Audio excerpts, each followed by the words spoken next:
Hey guys, so I'm having some trouble uploading, so I already pre-made my presentation with audio, so I'm just going to take you through the slides on today's presentation number 4.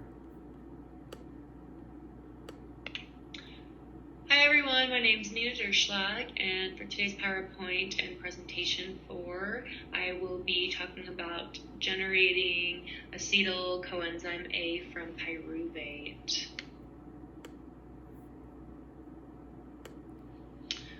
This process is a step in the link between glycolysis and the citric acid cycle. So here glucose undergoes an irreversible conversion through glycolysis to become 2-pyruvate, which is then converted to acetyl coenzyme A.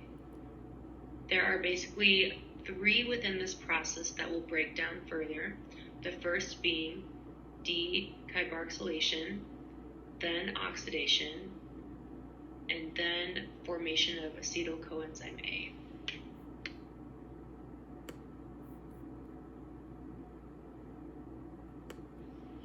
This image here just represents a basic cell. So what I'm going to note here is the nucleus, the cytoplasm, and the mitochondria.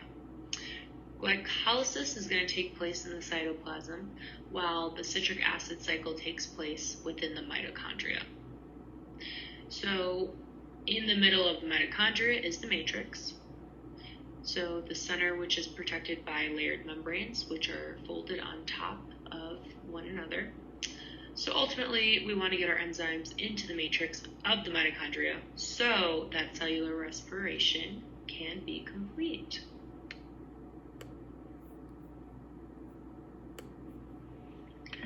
As mentioned earlier, glucose will undergo glycolysis and generate the 2-pyruvate, which are then converted.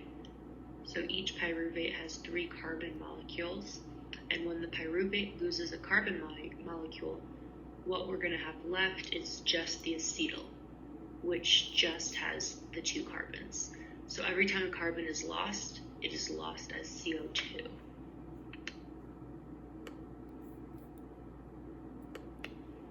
So here we're going to start looking at box 1, the pyruvate, and it's showing 1 carbon is being removed as this is being removed as CO2. So we broke this bond here, which is going to leave some electrons available for us to capture and use for further cellular respiration. Although we cannot just reach out and grab these, since at this point it's a free radical and that can be dangerous. So it needs something to bind to. As seen in the second box now, we are going to show how we take it from where it's dangerous at that free radical and make it into something more useful. So the molecule we are going to use here is NAD. And so when we add the molecule to NaH, it is then going to become NADH.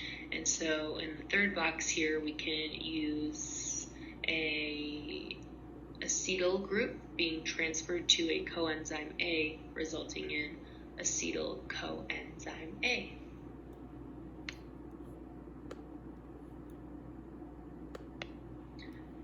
This image allows for just a more flowy diagram to explain how the pyruvate loses the CO2 but accepts the NAD. To handle those free radicals and the CO2 Valentine's that, and we can get the acetyl down there from that loss of the first CO2, and that then combines with the coenzyme A, and that will give us our final product of the acetyl CoA. So really, acetyl is the enzyme trigger that is needed to move on to the next step. But as I mentioned earlier, with the mitochondria, it can't just directly go into the mitochondria since it is protected by the membrane, which is only semi-permeable, so we will utilize the coenzyme as a ticket to get into the membrane. And so the coenzyme A binds the acetyl and it forms that acetyl coenzyme A, which is accepted into the mitochondria.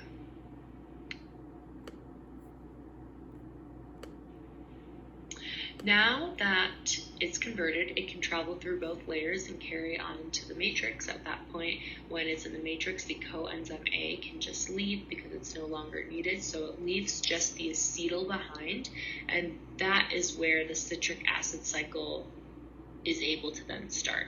So these steps are all carried out by the pyruvate dehydrogenase, which has 3 interconnected enzymes, and about 60 subunits. Complex regulates the amount of acetyl coenzyme A that can actually be fed into the citric acid cycle. Here, I think this picture does a good job of just kind of summing this whole process. And so with pyruvate being a key factor, the pyruvate can be made from the glucose through glycolysis and then be converted back into carbohydrates such as glucose via gluconeogenesis, or to fatty acids through the reaction with coenzyme A. Thanks so much for your time and watching. Have a good week.